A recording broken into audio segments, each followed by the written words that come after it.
হয় নিশ্চিতভাৱে মই বৰ্তমান উপস্থিত আছোঁ লাহৰীঘাট সমজিলাৰ অন্তৰ্গত চেটুৱাইখাটি গাঁৱত আৰু এইখন গাঁৱৰ পৰা লাহৰীঘাট সংযোগী গড়কাপ্তানি পথৰ একমাত্ৰ আচলতে কাঠৰ দলংখন বৰ্তমান জৰাজীৰ্ণ অৱস্থাত আছে। যিকোনো মুহূৰ্তত এই দলংখনত সংঘটিত হ'ব পাৰে ভয়ংকৰ পথ দুৰ্ঘটনা। এনেকৈ আচলতে মৰণত শৰণ দি যাত্ৰা কৰিবলগীয়া হৈছে পথচাৰীসকলে। মই ইয়াৰ সামগ্ৰিক পৰিৱেশখিনি দেখুৱাবৰ কাৰণে মোৰ সতীৰ্থক অনুৰোধ জনাম। এয়া হৈছে লাহৰীঘাট সমজিলাৰ অন্তৰ্গত চেটুৱাইখাটি গাঁৱৰ একমাত্ৰ কাঠৰ দলঙৰ দৃশ্য। 2019 চনৰ ব্ৰহ্মপুত্ৰৰ বলিয়া পানী ছিঙি নিছিল লাহৰীঘাটৰ পৰা চেটুৱাইখাটি সংযোগী যি গড়কাপ্তানি পথ আছে, সেই গড়কাপ্তানি পথৰ লোক নিৰ্মাণ বিভাগৰ তৰফৰ পৰা এখন কাঠৰ দলং নিৰ্মাণ কৰা হৈছিলে আৰু সেইখন কাঠৰ দলং বৰ্তমান জৰাজীৰ্ণ অৱস্থাত পৰিলক্ষিত হৈছে। যিকোনো মুহূৰ্তত ইয়াতে দুৰ্ঘটনা সংঘটিত হোৱাৰ আশংকা কৰিছে স্থানীয় ৰাইজে। আপোনালোকে দেখিব পাৰিছে দলংখনৰ কি বৰ্তমান কেনেকুৱা অৱস্থা। আচলতে একেবাৰে নিম্ন পৰিমাণৰ কাঠ ব্যৱহাৰ কৰাৰ ফলত এনেকুৱা বৰ্তমান দলংখনৰ অৱস্থা এই পৰ্যায়লৈকে আহি পৰিছে। কিয়নো মাত্ৰ দুটা বছৰ পাছতেই এই দলংখনৰ অৱস্থা এনেকুৱা হৈ পৰিছে। যিকোনো মুহূৰ্তত এটা দুৰ্ঘটনা সংঘটিত হ'ব পাৰে। আপুনি চাব পাৰিছে এইখন কি কাঠ ব্যৱহাৰ কৰিছে, আচলতে তেখেতসকলেহে জানিব কি কাঠ ব্যৱহাৰ কৰিছে। এক প্ৰকাৰ নিম্ন প্ৰকাৰৰ কাঠ ব্যৱহাৰ কৰিছে। কিছুমান দালাল চক্ৰৰ ছত্ৰছায়াতে এইখন আচলতে দলংখন নিৰ্মাণ কৰা হৈছিলে। মই মোৰ সতীৰ্থক আগুৱাই আহিবৰ কাৰণে অনুৰোধ জনাম। আৰু এয়া আপোনালোকে দেখিব পাৰিছে আৰু এইটো কিমান ডাঙৰ ফুটা হৈছে। যিকোনো মুহূৰ্তত ইয়াতে সংঘটিত হ'ব পাৰে দুৰ্ঘটনা। ইয়াৰ পৰা লাহৰীঘাটৰ যি চেটুৱাইখাটি গাঁও আছে, ধোৱাংখাটি গাঁও আছে, অতুলাবৰী, বুঢ়াবাৰী আৰু জৰিবৰ, এইসমূহ গাঁৱৰ বাসিন্দাসকলে দৈনন্দিন আচলতে ইয়াৰে যাতায়াত কৰিবলগীয়া হয় আৰু স্কুলৰ ছাত্ৰ ছাত্ৰীসকলেও এইখন পথেৰেই যাবলগীয়া হয়।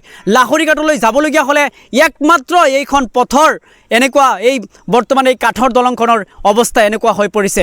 এখন এম্বুলেঞ্চ আহিব নোৱাৰে এইখন গাঁৱলৈ। মুখ্যমন্ত্ৰী মহোদয় উন্নয়নৰ গংগা বহুৱাই দিছে আপুনি, কিন্তু লাহৰীঘাটৰ চেটুৱাইখাটি গাঁৱত এখন কাঠৰ দলঙৰ কাৰণে ৰাইজে জীয়াতু ভুগিবলগীয়া হৈছে। পথচাৰীসকলে মৰণত শৰণ দি এক প্ৰকাৰ যাতায়াত কৰিবলগীয়া হৈছে।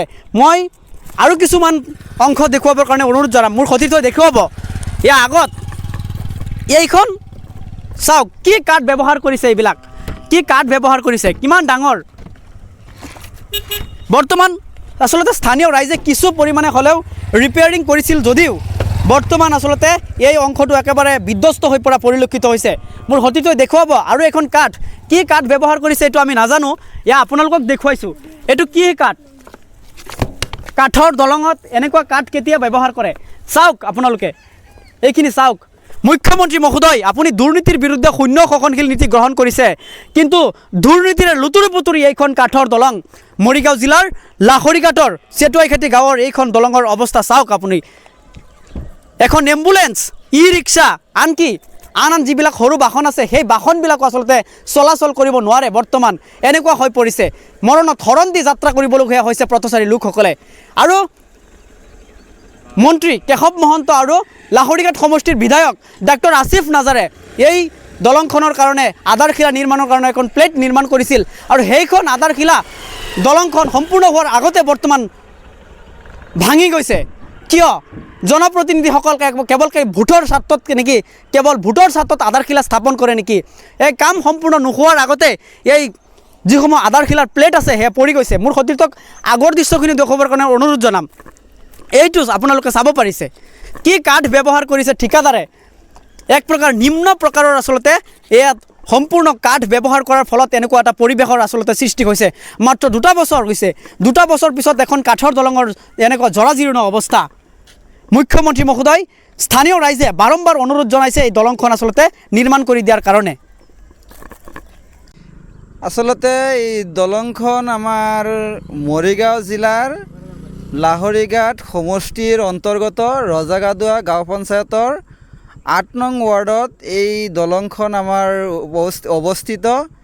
এই দলংখনৰ ওপৰেদি আমি কেইবাটাও গাঁও আছে, গাঁৱৰ মানুহবিলাক সদায় অহা যোৱা কৰিব লাগে। অহা যোৱাত আমাৰ বহুত অসুবিধা হৈছে। শুনিছিলোঁ মৰিগাঁও লোক নিৰ্মাণ বিভাগে এই দলংখন পকীকৰণ কৰি দিব বুলি ভাবিছিলোঁ। ইতিমধ্যে আমাৰ দলংখনৰ ওচৰতেই এখন নেম প্লেট লগাইছিলে যে এই দলংখন পকীকৰণ কৰা হ'ব আৰু ইয়াত যিটো নেম প্লেট লগাইছিলে সেই নেম প্লেটত দুজন আমাৰ বিশেষ ব্যক্তিৰ নাম আছিলে কেশৱ মহন্ত ডাঙৰীয়া আৰু আমাৰ লাহৰীঘাট সমষ্টিৰ মাননীয় বিধায়ক ডক্টৰ আসিফ নাজাৰ ডাঙৰীয়াৰ নাম ইয়াত উল্লেখ আছিলে। কিন্তু আমি যিটো আধাৰশিলাৰ নেম প্লেট ইয়াত লগাইছিলে সেইটো নেম প্লেটেই হৈ থাকিলে আজিলৈকে, কিন্তু দলংখন আমাৰ উদ্বোধন হোৱা নাই। কি অনুৰোধ জনাব? মই চৰকাৰক অনুৰোধ জনাব বিচাৰিছোঁ, আমাৰ এই দলংখনৰ ওপৰেদি 4-5খন গাঁৱৰ মানুহ অহা যোৱা কৰে। স্কুলৰ সময়ত ল'ৰা ছোৱালীৰ বহুত অসুবিধা হৈ আছে আৰু দলংখনৰ অৱস্থা একদম মানে কি ক'ম আৰু এনেকুৱা দুৰ্বল হৈছে, এখন বাইক লৈ গ'লেও দলংখন কঁপি থাকে। গতিকে মই চৰকাৰক বিশেষ অনুৰোধ জনাইছোঁ যাতে চৰকাৰে বিশেষ ব্যৱস্থা কৰি অতি শীঘ্ৰে আমাৰ দলংখন পকীকৰণৰ ব্যৱস্থা কৰে আৰু ৰাইজৰ সুবিধা কৰি দিয়ে। এয়ে চৰকাৰৰ ওচৰত আমাৰ এইখন গাঁৱৰ সকলো ৰাইজৰ হৈ মই কৰজোৰে অনুৰোধ জনাইছোঁ। দলংখনৰ অৱস্থাটো নাই, দলংখন হ'ব লাগে অতি শীঘ্ৰে, কাৰণ 3-4খন গাঁৱৰ এইখনে একমাত্ৰ ৰাস্তা। গতিকে দলংখনৰ অৱস্থা খুবেই বেয়া, জৰাজীৰ্ণ অৱস্থা। গতিকে দলংখন হ'ব লাগে সোনকালে। আমাৰ গাঁৱত এইখন দলঙত এইখন ৰাস্তাৰে চলাচল কৰাটো আমাৰ কাৰণে বহুত অসুবিধা হয়। দলংখন একবাৰে ভাঙি চিঙি শেষ হৈ গ'ল। অতি শীঘ্ৰে নিৰ্মাণ হ'ব লাগে। অতি শীঘ্ৰে নিৰ্মাণ হ'ব লাগে। আমাৰ অসম চৰকাৰে এইখন চাব লাগে। ধন্যবাদ।